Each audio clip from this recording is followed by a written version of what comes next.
Good morning India. Crude oil में लगेंगे upper circuit या फिर क्रूड ऑयल में सोमवार को 4 से 5% का अपसाइड? क्या होने वाला है डिटेल में जानने की कोशिश करेंगे। मैंने ऐसा थंबनेल में क्यों डाला है, तो आज की वीडियो में बात करने वाले हैं कि भाई क्रूड ऑयल के सोमवार के पॉइंट ऑफ व्यूज क्या रहेंगे। ठीक है, क्रूड ऑयल में कौन कौन सी ट्रम्प टैरिफ वॉर वाली न्यूज है उसका एनालिसिस करेंगे, लेटेस्ट न्यूज का। टेक्निकल चार्ट क्या कह रहा है क्रूड ऑयल का, उसके बेसिस पे लेवल जानने की कोशिश करेंगे सोमवार के, और वीकली बेसिस और एक्सपायरी बेसिस। ठीक है, क्रूड ऑयल की प्राइस कहाँ तक जा सकती है उसके बारे में एनालिसिस करेंगे।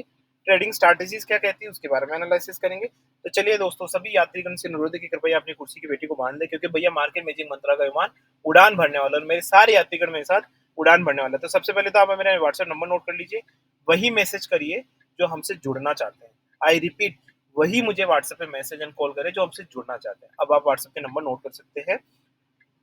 व्हाट्सएप के मेरे नंबर हैं 8209791138।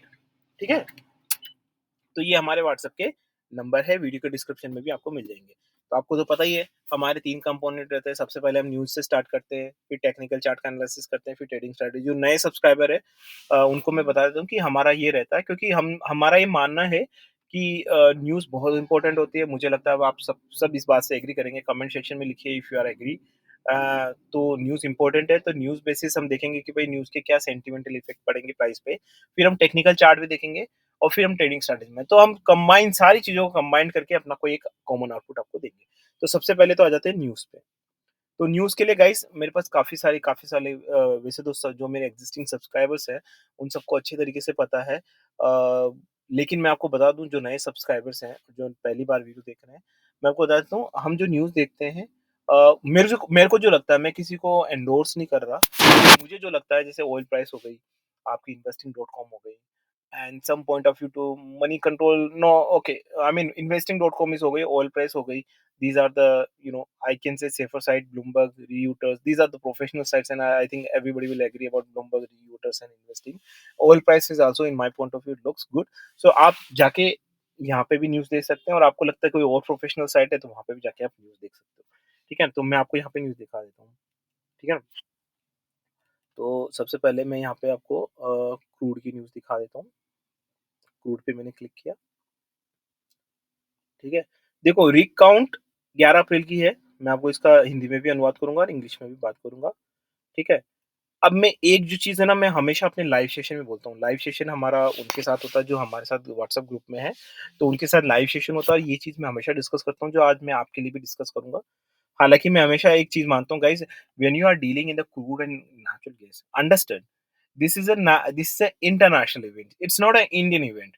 Even though if you are just trading in the Indian market of MCX crude oil, still it is an international event, because हमारी prices totally purely 100% international market से, यूएस मार्केट से driven होती है, right. हमारा एक crude oil का कोई market ही नहीं है, हम तो इंपोर्ट करते हैं क्रूड ऑयल। ठीक है ना, तो इसीलिए आपको ध्यान रखना चाहिए कि when you are dealing in natural gas and crude oil, you should have international politics interest, international news होनी चाहिए, उसका एनालिसिस करना आना चाहिए। विदाउट उसके, अगर आप सिर्फ टेक्निकल चार्ट देखेंगे तो आपको ही पता है कि अभी क्या हो रहा है। ठीक है ना यार, ऐसा नहीं कि सिर्फ टेरिफ वाले में हुआ है, उससे पहले भी ओपन न्यूज़ पे पूरा सब कुछ होता है, राइट। तो सारी चीज़ों को आपको कंबाइन करके कॉमन आउटपुट निकालना है। देखो, oil recount slides amid oil prices turbulence क्या होता है, देखो मैं बताता हूँ आपको। सबसे पहले तो मुझे गर्मी लग रही है, तो मुझे एसी ऑन करना पड़ेगा। कमेंट सेक्शन में आप कुछ भी लिख सकते हैं। The total number of active drilling rigs, जो नए बंदे हैं जिनको पता नहीं है कि रिग्स क्या होते हैं। रिग्स का मतलब होता है खुदाई।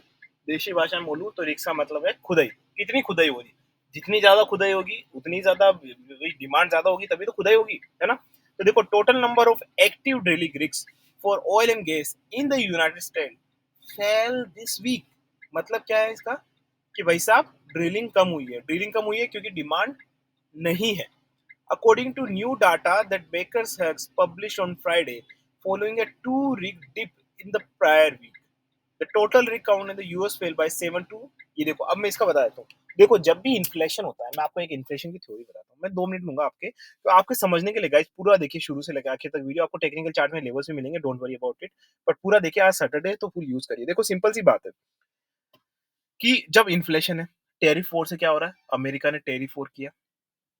ठीक है ना, टैरिफ वॉर के बाद रिकाउंट मतलब क्रूड पे क्या इम्पैक्ट पड़ेगा? देखो टैरिफ से सिंपल सी बात है, ये महँगाई बढ़ती है ना? ये तो हम सबको पता है कि इन्फ्लेशन बढ़ेगी over all the world, right? जब इन्फ्लेशन बढ़ती है, तो क्या होता है? जब इन्फ्लेशन बढ़ती है, महँगाई एक ज़्यादा बढ़ जाती है एकदम से, तब क्या होता है? आपको लगेगा कि यार क्रूड ऑयल तो मतलब बहुत महँगा हो जाएगा, प्राइसेज़ ऊपर जानी चाहिए। हर बारी ऐसा नहीं होता गाइज़, अंडरस्टैंड। मैं आपको एक चीज़ बताता हूँ, अगर आपकी सैलरी इतनी है कि आप अभी एक अच्छी गाड़ी ले सके, हुंडई की कोई, है ना? 15-20 लाख की गाड़ी ले सके। लेकिन अगर मैं बोलूँ कि वही 15-20 लाख की गाड़ी इन्फ्लेशन के बाद 30 लाख की हो जाए, तो शायद आप उस गाड़ी पे अपना पैसा डालेंगे ही नहीं। समझ आ रहा है बात? क्योंकि आपके बजट के बाहर हो गई। तो कई सारी चीज़ें जो शायद आप खरीद लेते हैं मार्केट में, वो अब आप नहीं खरीदेंगे। कहने का मतलब जो कंज्यूमर है, अब उसने परचेज़ करना कम कर दिया है। आप समझ रहे हो? क्रूड ऑयल को खरीदना, क्रूड ऑयल को कम कर लिया है। अब हम भी ऐसी गाड़ियाँ लेंगे जिसमें ना पेट्रोल, डीज़ल का एवरेज ज़्यादा हो। हम क्रूड ऑयल की खपत कम करेंगे, ट्रैफ़िक में रुकेंगे तो बंद कर देंगे। तो ये चीज़ों से क्या होता है, ठीक है ना? क्रूड ऑयल ऐसा नहीं होता है कि सिर्फ़ इन्फ्लेशन बढ़ गई तो क्रूड ऑयल में स्पाइक होया जा रहा है, नहीं, ऐसा नहीं होता, राइट? है ना? तो सिंपल सी बात है, इसीलिए क्रूड नीचे गया था, बहुत ज़्यादा नीचे। अब काफ़ी लोग मुझसे पूछ रहे हैं कि भई साहब ये जो अगर अगर क्रूड नीचे गया है, देखो ये वाला जो टॉपिक है ना, मैं आपको डिटेल में डिस्कशन करता हूँ, क्यों नहीं? देखो, काफ़ी लोग पूछते हैं ना कि भई 4900 चला गया, अजय भाई, सबसे पहले तो मैं ना अपने सारे व्हाट्सएप जो मेरे व्हाट्सएप ग्रुप में जो मेंबर्स हैं उनको बधाई देना चाहता हूँ। जब 4900 पे था ये, तब हमने बोला था कि इसको ऊपर की तरफ देखिए और 5200-300 आपको आएगा, जो कि आ चुका है। तो उन लोगों के लिए क्लैप, क्योंकि उनको बहुत फ़ायदा हुआ है। गाइस, जैसे ही फ़ायदा मैं गाइस एक लर्निंग पर्सपेक्टिव से बोल रहा हूँ।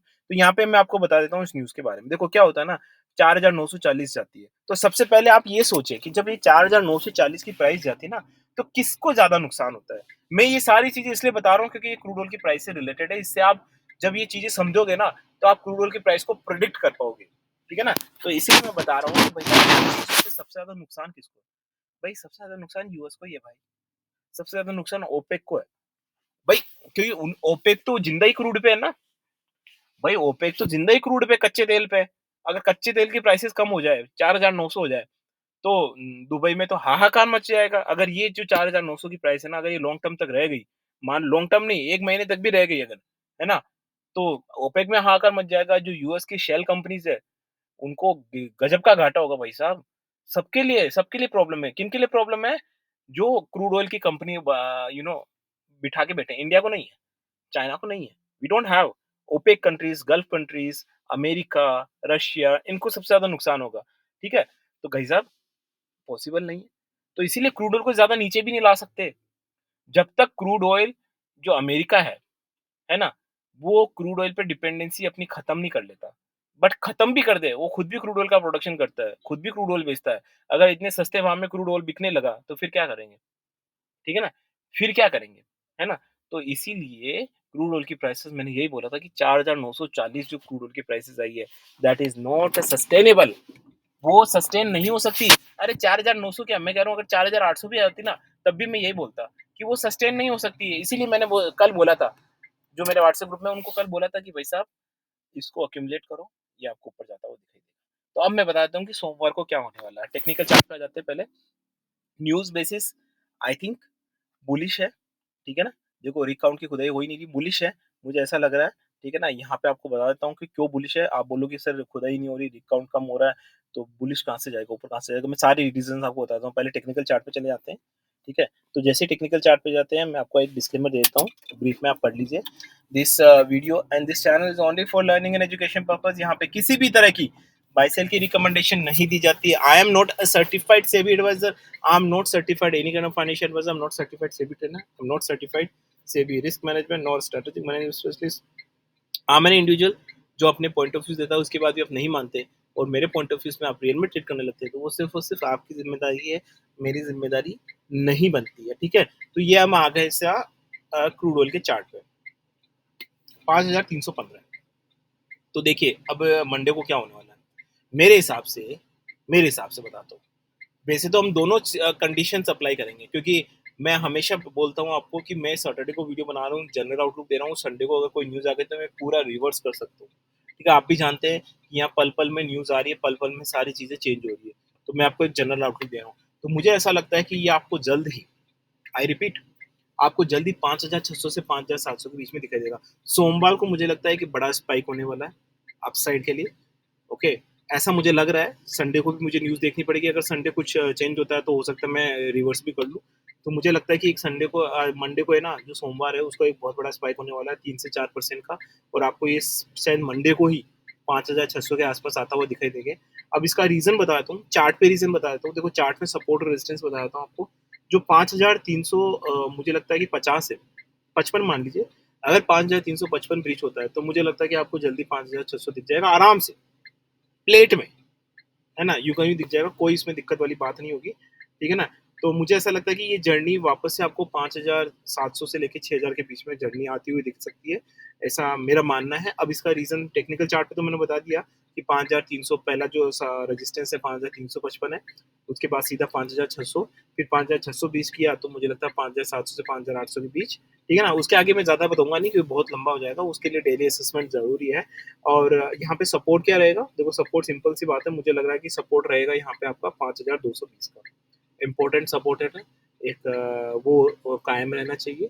अगर वो ब्रीच होता है तो इसका मतलब ये नहीं कि बहुत ज़्यादा बेरिश हो जाएगा, लेकिन फिर उसके बाद अपसाइड जाने के लिए फिर एक अच्छा खासा टाइम ले सकता है। अब इस चार्ट के साथ-साथ मैं कुछ दूसरा रीज़न बताता हूँ, सिंपल सी बात है कि आप बोलोगे यार रिग काउंट में कमी आई है, तो फिर तो डिमांड कम है, तो फिर तो प्राइस नीचे जानी चाहिए। देखो सिंपल सी बात है, मैंने हमेशा से बोला है। मैं न्यूज़ देखता हूँ, न्यूज़ का सेंटिमेंट एनालिसिस करता हूँ, प्राइस पे क्या इम्पैक्ट पड़ता है ये पढ़ता हूँ। पर मैं ये नहीं बोलता कि सिर्फ न्यूज़ देखना है। मैं सारी चीज़ों को कंबाइन करता हूँ, न्यूज़, टेक्निकल चार्ट और trading strategy, and on top of that कितना क्रूड ऑयल की प्राइस ऑलरेडी अकाउंट हो चुकी है। ठीक है ना? वो भी होता है ना, ठीक है ना? तो वो वाली चीज़ है, देखो जैसे होता है ना कि स्टॉक मार्केट में किसी कंपनी का रिज़ल्ट आए, रिज़ल्ट तब तक आते हैं जब तक उसमें ना ऑलरेडी मोमेंटम हो चुका होता है। पब्लिक तब लेती है जब रिज़ल्ट डिक्लेयर होते हैं, वो ऑलरेडी मोमेंटम हो गया, फिर मोमेंटम में लेके फिर वो नीचे आ जाता है। आप समझ रहे चीज़ को, राइट? तो ये चीज़ आपको समझने की ज़रूरत है। अब बात कर लेते हैं अमेरिका के ट्रम्प और चाइनीज़। देखो चाइना ने फिर से टैरिफ लगा दिया है अमेरिका में। अब तो एलएनजी पे लगा दिया उनके, नेचुरल गैस पे। भाई जो नेचुरल गैस है सब पे लगा दिया है, और ये सब है ना ट्रम्प को पता है, मैंने पहले ही बोला है, ट्रम्प को ये सब कुछ पता ही होने वाला है। मुझे लगता है यार ये तो मैं अपने लाइव सेशन में 2 वीक पहले ही बोल दिया था कि अगर अमेरिका कुछ करेगा ना तो चाइना रिटालिएट करेगा, चाइना वापस से कुछ ना कुछ लगाएगा। ये बच्चा आजकल, मतलब जो भी मेरे सब्सक्राइबर है ना, वो तो मुझे लगता है सब जानते हैं। मेरे सब्सक्राइबर के अलावा मुझे पता नहीं है, जो भी मेरे स्मार्ट सब्सक्राइबर वो सब जानते हैं कि ये तो होने वाला ही था चाइना का। तो जब हमको पता है भाई, तो क्या ट्रम्प को पता नहीं होगा? यार धंधे वाला आदमी है यार, बिजनेस वाला आदमी है, प्रॉपर्टी डीलर था वो। प्रॉपर्टी डीलर नहीं, प्रॉपर्टीयर था वो, है ना? तो उसके वो तो बिजनेसमैन है भाई, उनको सब पता है। तो वो तो चाहता ही था भाई। भाई वो चाहता ही था कि चाइना रिटेलिएट करे। आप बोलोगे अजय भाई क्या बात कर रहे हो यार? क्या बात कर रहे हो यार आप? समझ नहीं आ रहा हमको। मैं बताता हूँ क्या। वो क्या चाहता है? अमेरिका में उसने मैन्युफैक्चरिंग बिजनेस स्टार्ट करना, ये आपको पता है। हमेशा ट्रम्प यही करता है कि अमेरिका के लेबर को पहले प्राइमरी देनी है, फिर इंडिया, फिर दूसरे कंट्रीज में। आईटी में भी ऐसा ही है। लेकिन इसमें सबसे बड़ी प्रॉब्लम क्या है? भाई इसमें सबसे बड़ी प्रॉब्लम है कि अमेरिका का लेबर कॉस्ट बहुत महंगा है भाई साहब। भाई जो चीज़ अमेरिका 5 गुना सस्ती चाइना से करवा सकता है, 7 या 8 गुना सस्ता इंडिया से करवा सकता है, वो अगर अमेरिका में करने बैठा, तो भाई साहब ये तो बहुत प्रॉब्लम हो जाएगी, है? तो अब इसका क्या सॉल्यूशन है? तो इसका सॉल्यूशन था डी-डॉलराइजेशन। देखो जितना मुझे समझ आता है वो मैं आपको बता रहा हूँ। डी-डॉलराइजेशन क्या होता है? सिंपल सी बात है, ठीक है ना? गाइस देखो, कमोडिटी में ट्रेड करना है ना, इसका मतलब ये नहीं होता कि आप टेक्निकल चार्ट में कैंडल-वैंडल दिखाते हो, पूरे दिन भर यही कर रहे हो। आप भी सोचिए अगर पूरे दिन भर अगर आप कैंडल-वैंडल देखते रहे और टेक्निकल चार्ट पे ये ट्रेड, ऐसे क्या मतलब एक सक्सेसफुल ट्रेडर ऐसे नहीं बन सकता guys. To be very honest, आप नहीं बन सकते। अगर आप ट्राई करिए, आप कैंडल चार्ट में एक्सपर्ट हो जाइए, लीनियर चार्ट जो भी है, उस पे एक्सपर्ट होके सिर्फ़ और सिर्फ टेक्निकल चार्ट करिए 6 महीने। आपको रियलाइज़ेशन हो जाएगा कि आपके एसएल टूटेंगे। गाइस क्योंकि आपको नॉलेज होना ज़रूरी है। ये क्रूड का एनजी की पॉलिटिक्स आनी चाहिए, न्यूज़ आनी चाहिए, आपको एनालिसिस करना आना चाहिए, वही मैं आपको बता रहा हूँ ना। तो टैरिफ से क्या होता है? डी-डॉलराइज़ेशन होता है। डी-डॉलराइज़ेशन से क्या होता है? आपने देखा होगा डॉलर नीचे आ रहा है। अभी इंडियन रुपीज़ 85 पे चला गया था, बीच में तो 90 के आस-पास आने वाला था, 87, 88 आ गया था, राइट? अभी नीचे जा रहा है। तो जब डॉलर नीचे जा रहा है ना, ठीक है? तो वो जानबूझ के कर रहे हैं क्योंकि जितना चाइना रिटेलिएट करेगा, जैसे चाइना ने फिर से लगाया जो अमेरिका के गुड्स पे, तो उसका इम्पैक्ट सीधा-सीधा डॉलर पे पड़ता है, डॉलर और नीचे जाएगा। जब डॉलर नीचे जाएगा ना, हैं? तो डी-डॉलराइज़ेशन होगा ना, तब धीरे-धीरे वहाँ का जो लेबर कॉस्ट है अमेरिका का, है ना? वो धीरे-धीरे सस्ता होगा, ठीक है? जब अमेरिका का लेबर कॉस्ट सस्ता हुआ ना, तभी ये अपना मैन्युफैक्चरिंग बिज़नेस अमेरिका स्टार्ट करेगा और अपने सारे लेबर्स को वहाँ लगाएगा। क्योंकि अभी तो इतना कॉस्टली है कि उनको मार्जिन ही नहीं मिलेगा। तो यही इसका प्लान है ट्रम्प का। तो एक तरफ और शुरू से हमेशा टारगेट चाइना का रहा है। अब इससे 1 पन 3 काज कैसे हो रहे हैं? कि भाई चाइना पे भी रिटेलिएशन हो रहा है, ठीक है? तो एक तो हमारा डीडोलराइज़ेशन हो रहा है, ठीक है ना? और दूसरी तरफ चाइना चाइना के पास देखो इतना सारा पैसा कहाँ से आया? वो सारा यूएस का पैसा। चाइना क्या करती है यूएस क्या करता है, अपनी लेबर कॉस्ट एक्सपेंसिव होती है, तो वो क्या करता है, चाइना को बोलता है, "चाइना एक काम कर, तू मेरा काम 5 से 6 गुना सस्ते काम में कर ले और ये पैसे ले जा।" तो इसी तरीके से वो न्यूयॉर्क स्टॉक एक्सचेंज में भी घुस गया चाइना, ठीक है? सारी चीज़ों पे वो चाइना ने वो कर दिया है, तो यही उसकी वजह से जो यूएस का पैसा है सारा, वो चाइना जा रहा है और उसी पैसे को वो मिलिट्री में यूज़ कर रहा है चाइना अगेंस्ट यूएस। आप समझ रहे हो? मतलब चाइना से यूएस से ही पैसा ले रहा है और उसी के पैसा यूएस के अगेंस्ट ताइवान के लिए वो अपने मिलिट्री इक्विपमेंट्स बेस वगैरह बना रहा है। तो ट्रम्प यही करना चाहता है। तो काफ़ी लोग बोलते हैं कि ट्रम्प सनकी है। देखो, कुछ भी हो, मेरा मानना है लेकिन ही इज़ अ बिज़नेसमैन और ये जो उसने किया ना, इसके लिए गट्स चाहिए and that is really good for the US. It's not good for the Indian market definitely but it is really very good for the US market, right? क्योंकि ये शॉर्ट टर्म का फ्लक्चुएशन है, long term में ये इसमें US को फ़ायदा होगा। तो इस टैरिफ वॉर से क्या होगा, डीडॉलराइज़ेशन होगा and as simple as that आपको क्रूड में सम पॉइंट ऑफ टाइम क्योंकि देखो क्रूड में ऑलरेडी अकाउंटेशन हो चुका है, 2 सर्किट लग चुके हैं। क्रूड ऑयल 6200 300 से आपको यहाँ पे नज़र आता हुआ आ चुका है। जो और हमेशा ध्यान रखिए, जब भी इस तरह की कोई न्यूज़ आती है ना, तो उस न्यूज़ का इम्पैक्ट सिर्फ़ और सिर्फ़ depend on the severity of the news 3 से 4 और 3 से 1 वीक तक रहता है। रशिया-यूक्रेन वॉर हुआ, शुरू-शुरू में रहा, उसके बाद कुछ नहीं अभी भी हो ही रहा है, कोई मतलब नहीं है, राइट? कोरोना आया, शुरू-शुरू में था, उसके बाद मच्छर हो गया, राइट?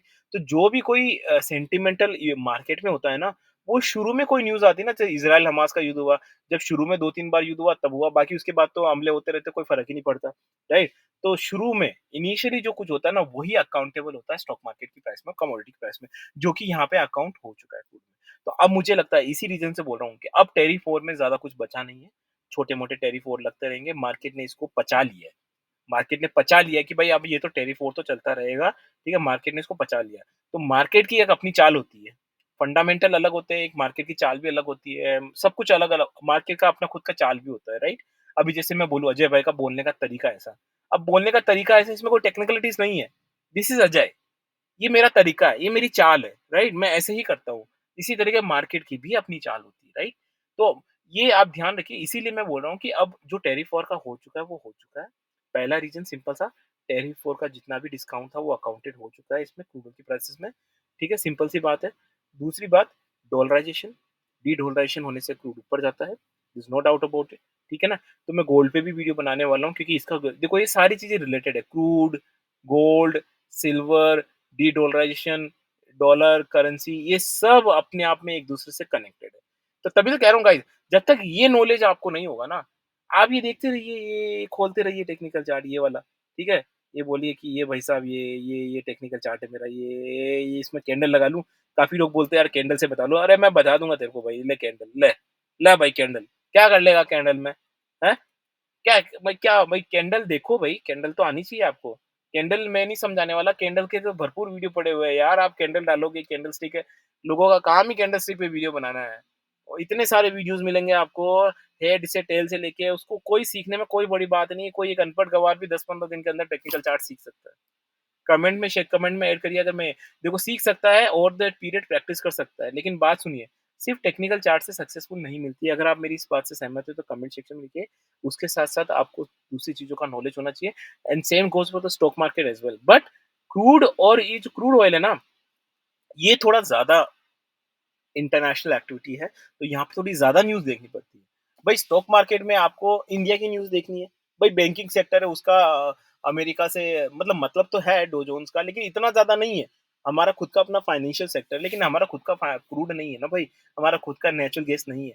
तो उस चीज़ से कोई मतलब नहीं, समझ रहे हो ना? इसीलिए अगर आप क्रूड एनर्जी में करते हो तो आपको ये मान के चलना चाहिए कि वोलेटिलिटी में आप एंटर हो चुके हो एंड आपको स्टडी अगर आप एक ड्यूरेबल बिज़नेस जनरेट करना चाहते हो, आप चाहते हो कि ड्यूरेबिलिटी मैं ना मार्केट में कमोडिटी मार्केट में सस्टेन रहूँ ओवर द पीरियड या फिर आप चाहते हैं कि टुच्चे-पुच्चे 2 या 3 महीने तो चार्ट करते रहिए, 2-3 महीने में हो जाएँगे, फिर ओवर द पीरियड 2 साल बाद अब मैं आऊँगा आपसे पूछूँगा क्या हुआ? तो बोला सर नील बट्टा सन्नाटा। ठीक है ना? तो सोचिए गाइस कितना अच्छा है। आप 1 मिनट के लिए सोच के देखिए, मैं मुंगेरी लाल के सपने नहीं दिखा रहा हूँ।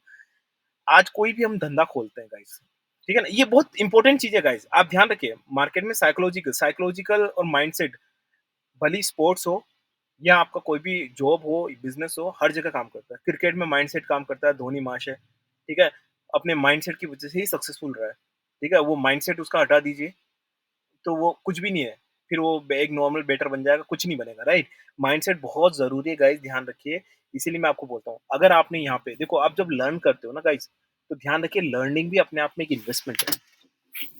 और लर्निंग इज़ अ इन्वेस्टमेंट जो एक रिटर्न्स आपको दे सकता है। मैं डिस्क्लेमर दे चुका हूँ, I am not a certified SEBI adviser. मैं सिर्फ़ अपने पॉइंट ऑफ व्यू शेयर कर रहा हूँ यहाँ पे, ठीक है ना? तो लर्निंग भी जो है ना, वो इन्वेस्टमेंट है। सोचिए, अगर आप यहाँ से, अगर आपकी एज मान लो 30 साल की है, ठीक है ना? आप ओवर द पीरियड मैं I will take a horizon of 5 years कि 5 ईयर में आप एक्सपर्ट बन जाएँगे या इंटरमीडिएट बन जाएँगे। सोचिए कि अभी आप स्टार्ट करते हैं लर्निंग, 5 साल में आप धीरे-धीरे एक्सपर्ट हो जाते हैं। 35 यार, रिटायरमेंट, फाइनेंशियल फ्रीडम, कोई नहीं, कार में घूमो अपनी वाइफ के साथ, गर्लफ्रेंड के साथ, जो करना करो, मस्ती से घूमो, इधर-उधर भागो, हैं? आप हिल स्टेशन पे जाके घूमो, हॉस्पिटल में आए हो, मोबाइल ऑन करो, डेटा ऑन करो एंड क्लिक। दिमाग ट्यून होना चाहिए। बस दिमाग ट्यून हो चुका है मार्केट से, मार्केट को समझ चुका है दिमाग। तो dynamically you need to keep changing creative. तो आपका दिमाग क्रिएटिव हो चुका है, बात खत्म। ठीक है, दिमाग ने मान ली भाई, दिमाग को समझ आ गया कि मार्केट को किस तरीके से रिएक्ट करना है। ये अगर आपको आगे सोचिए, इससे बड़ा बिज़नेस यार, आज अभी पंचूरी की दुकान खोल लो यार, किराने की दुकान खोल लो आप। साला 20-25 लाख ले लेते हैं पकड़ी के, ठीक है? धंधा खोलना कितना मुश्किल है, एक दुकान खोलना, आप सोचिए किराने की दुकान खोलना है। ये आपको यहाँ पे बैठे-बैठे, आपके पास अगर कैपिटल है, तो आप क्या कर सकते हैं? और अगर आपको नॉलेज है, बैठे-बैठे फाइनेंशियल फ्रीडम, अपने बेटी अपनी अगर आपके बेटे हैं, बेटी है, उनके साथ टाइम स्पेंड करिए, अपनी वाइफ के साथ टाइम स्पेंड करिए, ठीक है? एन्जॉय करिए लाइफ को, घूमे इधर-उधर, ठीक है? It's give you financial freedom, think about it, right? But ध्यान रखिए, अगर आपने गलत तरीके से इसको किया, तो ये बर्बादी भी कर सकता है, सही तरीके से किया, तो आबादी भी कर सकता है। इसीलिए मैं हमेशा फ़ोकस करता हूँ, आप जितने से ज़्यादा एनालिसिस करें।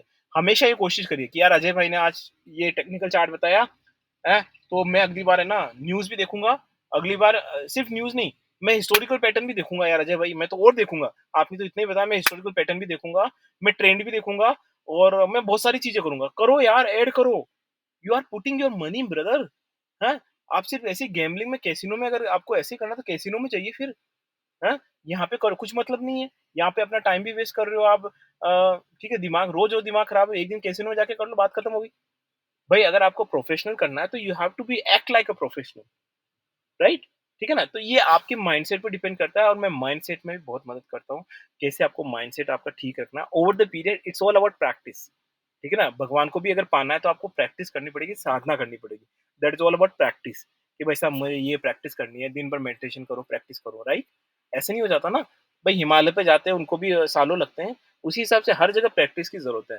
तो मैं आपको प्रैक्टिस करूँगा, धीरे-धीरे, धीरे-धीरे चीज़ें आपकी सरल होती जाएगी and long term business generate करना is really very difficult, I will tell you, ठीक है ना? 2 या 3 महीने में कुछ कोई भी लोग कमा लेते हैं। आपने देखा होगा कुच्चे-बुच्चे ही, कोई नए मार्केट, जब मार्केट अपसाइड था, तो लोगों ने ना रेलवे के स्टॉक्स खरीदे और कोई भी जिसको कुछ नहीं आता था, उसने भी अपना जो है ना पैसा डबल कर लिया था। लेकिन जैसे ही क्रैश हुआ, तो ये चीज़ है ना, जैसे ही क्रैश हुआ वो सब खत्म, राइट? तो मार्केट में नॉलेज होना चाहिए, ऐसे ही एंट्री ना करें। ये बात समझ लीजिए, अगर आपने ऐसे ही एंट्री की, तो आपका हारना तय है।